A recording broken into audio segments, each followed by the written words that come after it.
Le Seigneur soit avec vous. Évangile de Jésus-Christ selon saint Matthieu.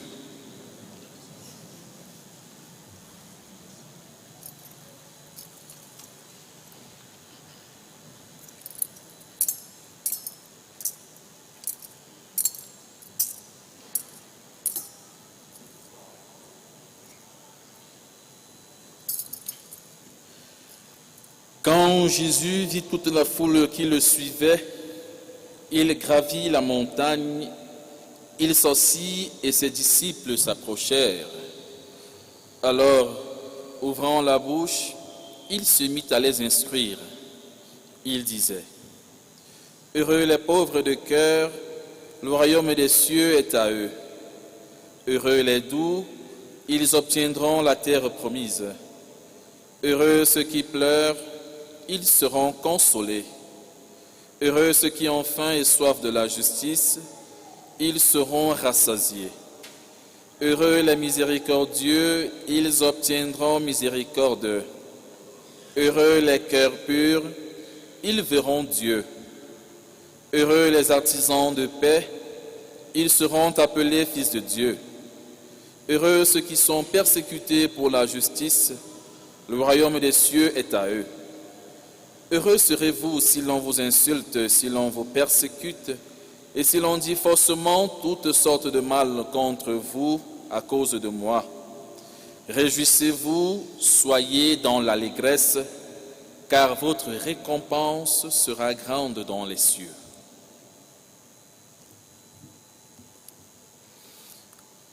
Acclamons la parole du Seigneur.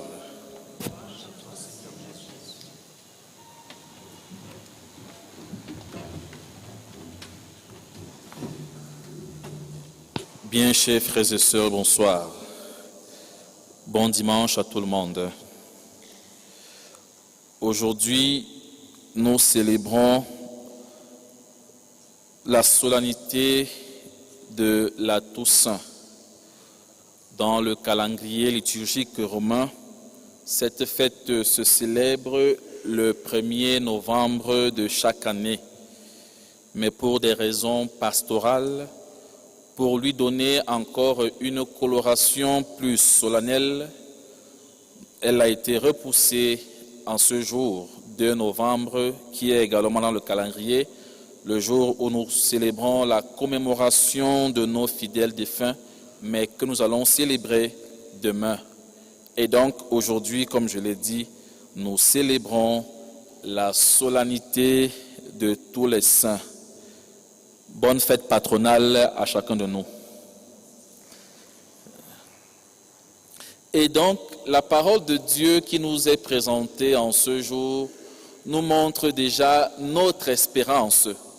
Et donc, en célébrant la solennité de tous les saints, nous célébrons ce que nous sommes en train d'espérer. Voyez-vous, l'homme naît, il grandit, il vieillit pour ceux qui ont cette grâce, et après, il est appelé à retourner vers son Père. Et ce canevas n'est pas vain. Ce canevas n'est pas juste une routine que l'on devrait suivre. Si nous sommes sur la terre, c'est parce que nous sommes appelés à une vocation universelle. Tous, nous avons une seule et même vocation, qui est laquelle ? Être saint comme notre Père céleste est saint. Le catéchisme nous enseigne que Dieu nous a créés pour que nous puissions l'aimer et le servir. Ainsi, nous pourrons avoir part à la résurrection et entrer à la vie éternelle, la vie qu'il nous promet que nous allons avoir en abondance. Et donc, c'est cela que nous sommes en train de célébrer en ce jour. Célébrer la solennité de la Toussaint, c'est pour nous dire que la sainteté, parfois qui nous semble éloignée, parfois qui nous semble l'affaire des autres, la sainteté est possible parce que, souvenons-nous, le Seigneur nous le dit, n'ayez pas peur, je suis vainqueur du monde. Et le Seigneur est venu dans le monde pour nous montrer le chemin à suivre. C'est donc cela, célébrer la solennité de la Toussaint. C'est comme je l'ai dit, nous célébrons déjà aujourd'hui ce que nous serons prochainement. C'est d'ailleurs la deuxième lecture nous le dit. Mais arrêtons-nous un instant sur la première lecture qui nous est proposée aujourd'hui, un extrait du livre de l'Apocalypse. Généralement, nous avons peur de feuilleter ce livre parce qu'il nous révèle parfois des choses effrayantes, des choses qui vont arriver et cela nous fait peur. Pourtant, le livre de l'Apocalypse, nous devons le percevoir comme un livre des révélations qui nous révèle déjà ce que le Seigneur est en train de prévoir pour nous. Alors, pour mieux comprendre le contexte, pour mieux comprendre cet extrait, il faudrait déjà que nous puissions nous plonger dans le contexte de rédaction de ce livre. En fait, les premiers chrétiens sont persécutés, ils sont dans une période de persécution où il est interdit, et cela peut continuer encore aujourd'hui dans d'autres pays du monde, où il est impossible à des chrétiens de vivre librement leur foi, de professer de manière libre leur foi. Et ici, Saint Jean se retrouve donc avec ses frères chrétiens dans cette situation où il leur est interdit de proclamer leur foi, de proclamer Jésus-Christ Sauveur. Les chrétiens sont donc persécutés. Et dans ces moments de persécution, généralement, c'est ça le rôle du prophète. Dans les moments de persécution, dans les moments d'épreuve, dans les moments sombres de la vie, le rôle du prophète aussi, c'est de réconforter le peuple, de lui donner le courage en lui disant « Maintenant, vous vivez une situation difficile. Maintenant, vous êtes dans une période difficile, mais ne vous inquiétez pas. Tenez bon parce qu'il y a une espérance plus grande ou alors il y a une récompense plus grande qui vous attend. » Et donc, puisqu'il était interdit de prononcer ou alors de dire des paroles claires, les prophètes, ou alors à cette époque, Saint Jean était obligé d'utiliser un langage codé, d'où le langage qui est ici dans le livre de l'Apocalypse. Saint Jean nous parle d'une vision. J'ai vu une foule immense. Une foule immense. Cette foule immense ici représente chacun de nous, toutes les nations, langues, peuples et nations, sans aucune distinction de race. Tout le monde est concerné parce que la première mission du Seigneur quand il est arrivé sur la terre, c'est pour que tous les hommes sans distinction de religion ou de race ou de langue, pour que tous les hommes aient la vie et qu'il l'ait en abondance. Et donc Saint Jean nous dit, j'ai vu une foule immense. Il nous parle d'abord d'une foule, d'une petite foule. Il présente le nombre de 144. Si on lit ou alors si on fait une fausse interprétation de ce texte, on pourrait se dire que c'est seulement 144 personnes qui seront sauvées. Bon, qui sera donc dans les 144? Mais ce n'est pas ça le cas. C'est un chiffre symbolique. Ce nombre signifie les baptisés. Nous tous qui avons professé que nous rejetons tout parce que nous voulons professer la foi en notre Seigneur Jésus. Et une autre foule à côté, celle dont je parlais, la plus grande foule. Et ces personnes-là sont vêtues de blanc.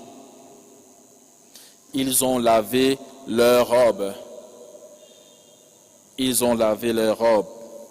Ils sont passés par la dure épreuve. Ces personnes-là, c'est chacun de nous, dans nos difficultés quotidiennes, dans nos joies, dans nos peines, dans nos rires, dans nos pleurs, dans nos angoisses, dans nos inquiétudes.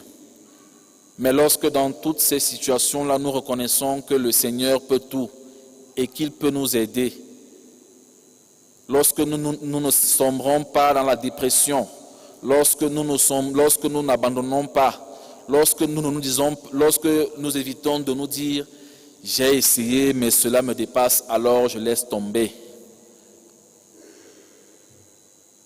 Ces personnes-là, c'est chacun de nous. Et nous sommes appelés à tenir bon dans l'épreuve. Nous sommes appelés à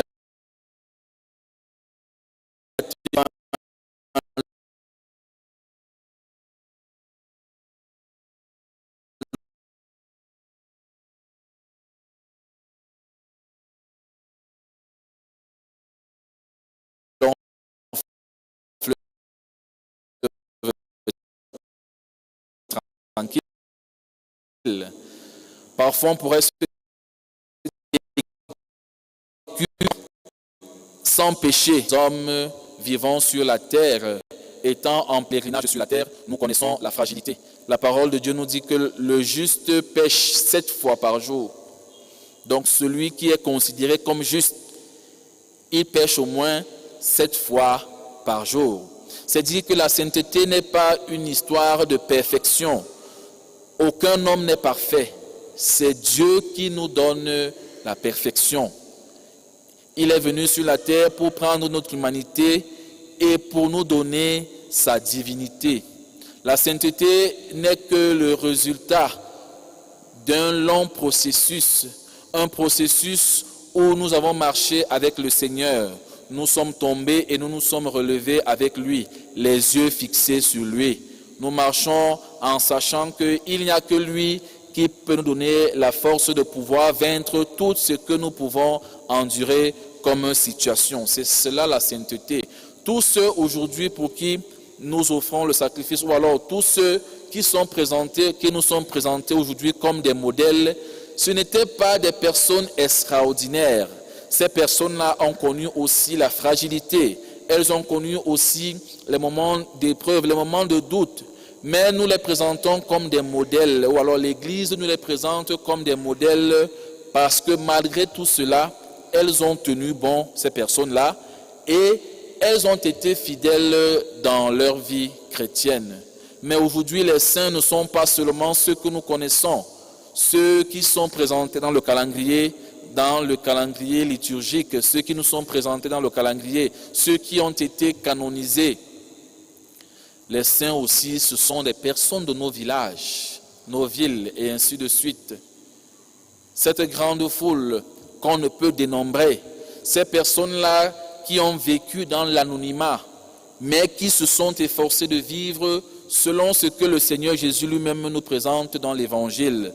Ces personnes-là qui ont été pauvres de cœur, ces personnes-là qui ont su consoler les autres, ces personnes-là qui avaient faim et soif de la justice, ces personnes-là qui s'efforçaient à être des personnes miséricordieuses, ces personnes-là qui s'efforçaient à avoir des cœurs purs, ces personnes-là qui étaient des artisans de paix, c'est toutes ces personnes-là qui sont mortes dans l'anonymat, qui peuvent aussi être considérées comme les saints de notre temps. La sainteté, comme je l'ai dit, ce n'est pas toujours une chose lointaine, parce que nous avons déjà reçu la vie. Et Saint Jean nous le dit dans la deuxième lecture, nous sommes appelés enfants de Dieu, et nous le sommes.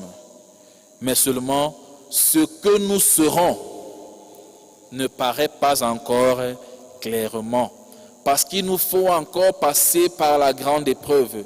Il nous faut encore avoir le vêtement de noces. Souvenons-nous de cette parabole que le Seigneur raconte à ses disciples, où il dit, venez tous, allez sur les places, appelez tout le monde, venez parce que j'organise un grand banquet. Et on nous dit que tout le monde était dans la salle. Et lorsque le maître de la fête est arrivé, il a reconnu quelqu'un qui n'avait pas le vêtement de noces.